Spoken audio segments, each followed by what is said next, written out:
Hi, this is Daniel. I'm going to review Haval Jolion after doing 10,000 kilometers. So this is how it unlocks, making it unique so that you can see it from far, whether you are in a mall or in a crowded place. This is priced 38,990 Australian dollars, and there is a $1,000 discount given to me. And if you are an ABN holder, you can also get another 500 off. This car has a 1.5 liter engine and has a fuel tank capacity of 55 liters. We have an 18-inch wheels here. As this is a hybrid with 55 liters of fuel, it drives up to 1000 kilometers. This is a radar which is used to detect vehicles in the front. This is a towing thing, and we have one camera at the front of the bumper and one at the middle of the mirror and all.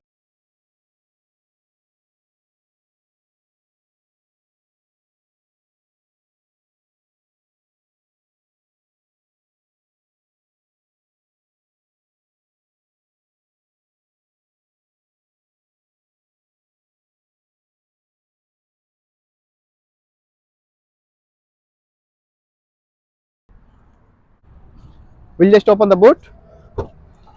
Let's see what's inside. This is the boot space what we get. There is no spare wheel inside. Because of the spare wheel space is occupied by the battery. So this is the battery here. So this all space is occupied by the battery. I'll just show you the battery just here. That's the battery. Don't touch it. This is all the battery thing. So what happens when your tire blasts up or you are involved in a puncture? So they have come up with a solution with this thing. I can show you. It's okay.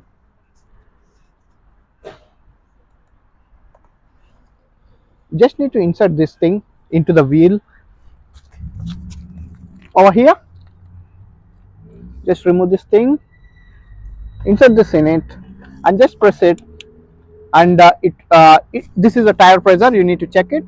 Whenever the tire pressure comes to 80, this 31 or something else, you need to stop it.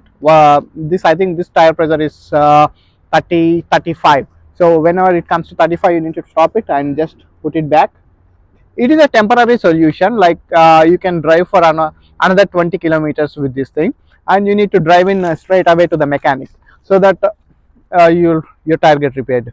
I have never used it yet, but uh, I hope it works, because you don't have spare wheel, so you don't have any other choice. So you need to use this if you are taking the hybrid version.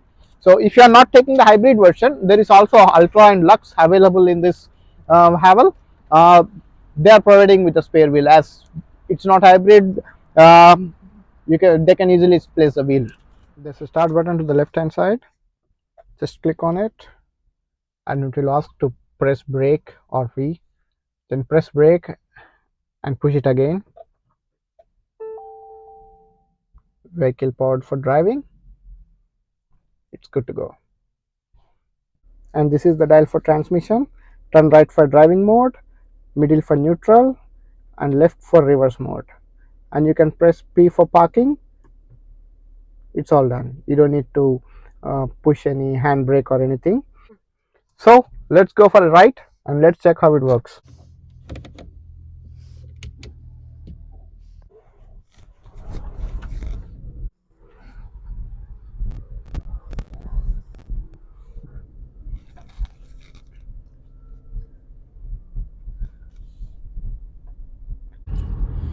So a lot of people ask me, like, how does this battery thing actually works? So do you need to charge the battery? No, I don't need to charge the battery. Whenever the engine is running with the fuel, like the petrol fuel, the battery automatically charges from the engine. Like it's all connected, the brakes, the wheels, and everything is connected to the battery. Whenever I press the brakes and whenever the engine wheels moves, the battery gets its power by that. The engine is the same. The battery and the petrol fluctuates in between. Whenever the battery runs low, then it automatically kicks into the petrol engine, and whenever the battery is charged fully, and then it turns on to the battery mode. The drawback for this car is the lane assist pops up automatically. Whenever I start the car, the lane assist turns on. So I need to turn it off manually. See, if you can see, it just drives by itself. So the thing is, I want to have my own fun. So whenever I start the car, then I turn this thing on, then go manually and turn it off. Then I can drive however I want. And this one, if you can see, there is a projection over here. Only the driver can see this projection. What is this projection about? Whatever you see over here, the speed thing and all, the speed limit or everything, that one will be displaying here. This is how you turn this thing on, HUD.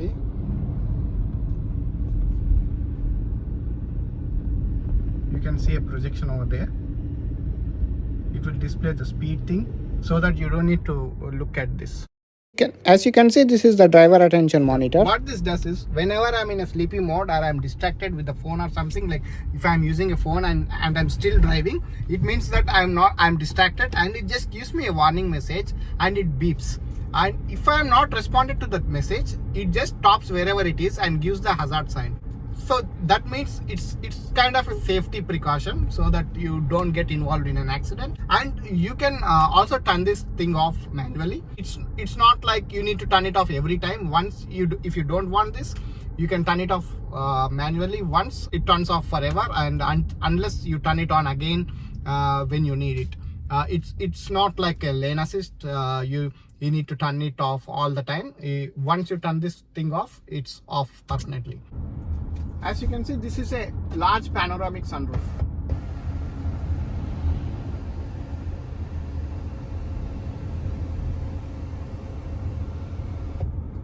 It opens till that end, and if you want to open the glass, just press once, it will open for the airflow. And if you want to open full, just press it again. It just opens up to the driver. If you want to open full, That is the maximum you can open. The last one doesn't open.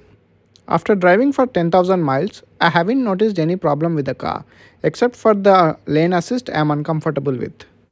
there is a feature called auto headlights. You can turn these lights on and off whenever you need, but there is also an option called auto, where the lights turns on whenever it gets dark.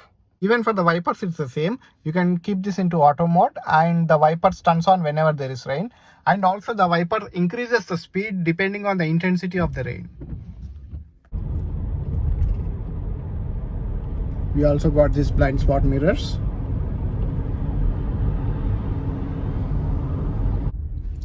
This is a very large screen, like I think it's a 12-inch screen, a very large one when compared to the recent new cars. And the operating system is very nice. You feel like you are using an Android phone.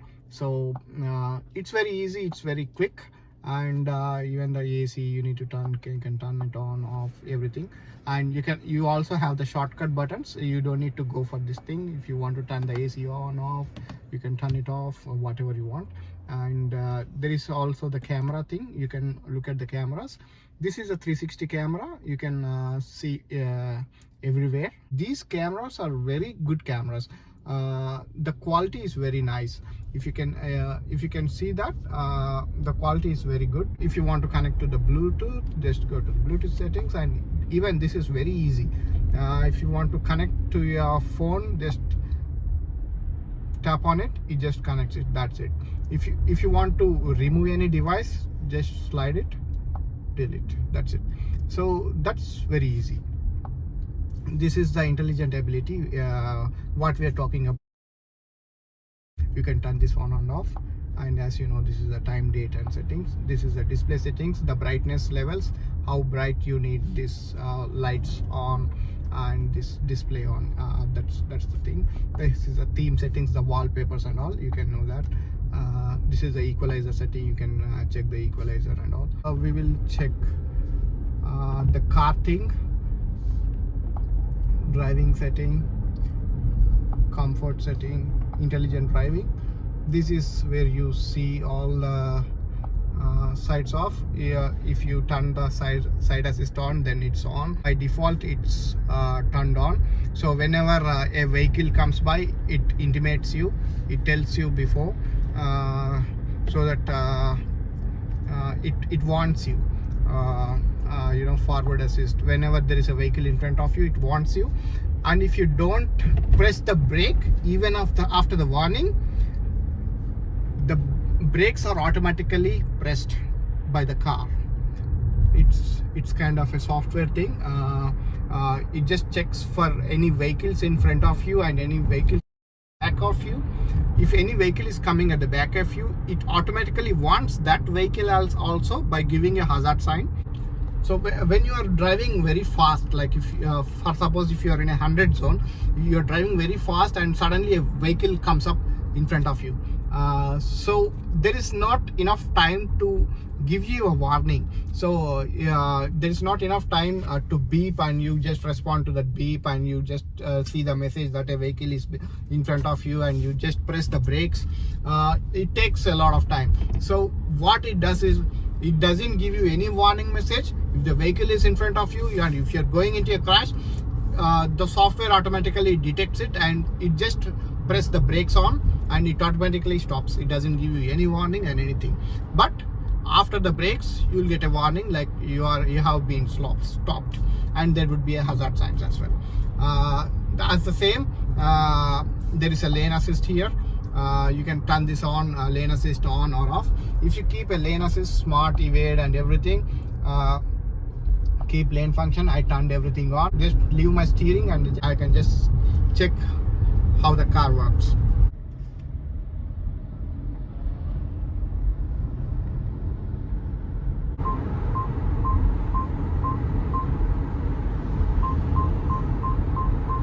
Just for the caution, this is only a lane assist. This is not an autopilot like Tesla.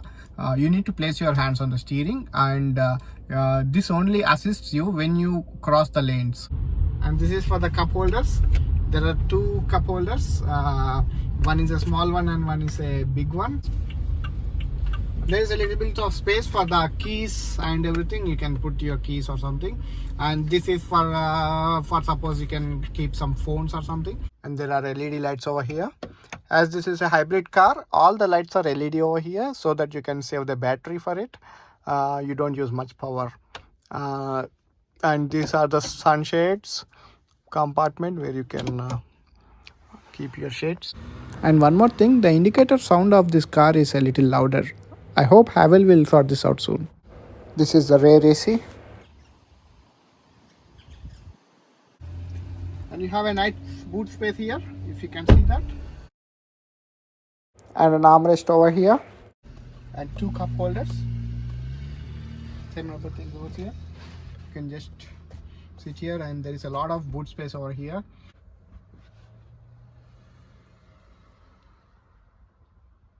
I don't say that the speakers are excellent, but it's okay to hear. These are the buttons where you can adjust the brightness levels, and you can change the light angle of the light, and when it's slippery you can just turn it off. And this is when you are going in a slope, so that you can turn it on, so that the tires maintain a little bit of grip. We have these 4 power windows, and the control for these power windows is here. And this is for the mirror thing. You can just close the mirror if you want, or if you are in a wash or something, you can just close it and turn it on whenever you want, and you can just adjust the mirrors. So yeah, there is a brake assist for this thing. Every new car has it. Just press this thing on whenever you are in a traffic or you wanted to stop in a signal. The brake just holds. That's the use of this brake assist. You don't need to press the brake for a long time. It just holds by itself. And you just need to press the accelerator so that the brake releases automatically by itself, and the car just moves. So that's the use of this brake assist. Even you can turn this off. It's very easy. You have a physical button over here. You can just turn it off. And there are different modes for this car. There is normal, economy, sport and snowfield. So whenever you are in a snowfield, you just press this thing. the car maintains a little bit of grip on the tire, so that the wheels doesn't go very fast. And there is a sport mode. If you want to go fast or something, then you can use the sports mode, but the fuel is not much economy in that. And there is also eco mode. It is like economy mode. Whenever you turn this on, it saves a little bit of fuel, but the pickup goes down, so that as it is saving the fuel, the engine pickup is very low.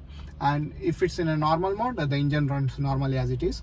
And if it's in a sports mode, it just turns into red. If you can see this thing, it just turned into red. And there is also the power, it's also turned into red. So whenever you go like this, it's like very fast, and you even you can feel the sporty engine sound. If you can see that.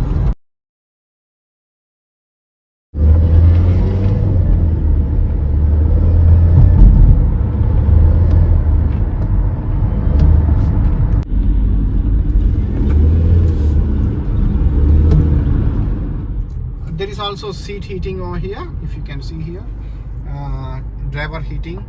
There are 3 modes. You can turn this on, off. There is only seat heating for front driver and front passenger, and there is no seat heating for the rear passengers. And this is the wireless charging. As I told you, you can turn it on or turn it off.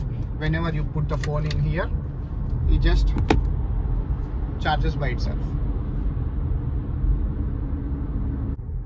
So when you're done with this sporty thing, just turn back it to normal, so that your car accelerates smoothly. The engine goes very smooth and you don't hear much of the noise. It also has got this car health monitoring system. It will inform you if there is any mechanical issues, or if the tire pressure is low or something, it will just inform you. There is a bit of compartment over here. You can store some places. There is a lot of space over here. This one and even this one, there is a little bit of space. And also there is a compartment over at the bottom of this thing. You can also use as a storage for some of these things. You can also place some things. And also there are 2 USB ports over there. You can use for another 2 phones or something. And there are also the USB ports at the back. And there's also a little bit of storage at the bottom of these USB ports. That's about this car. I'm Daniel, signing off.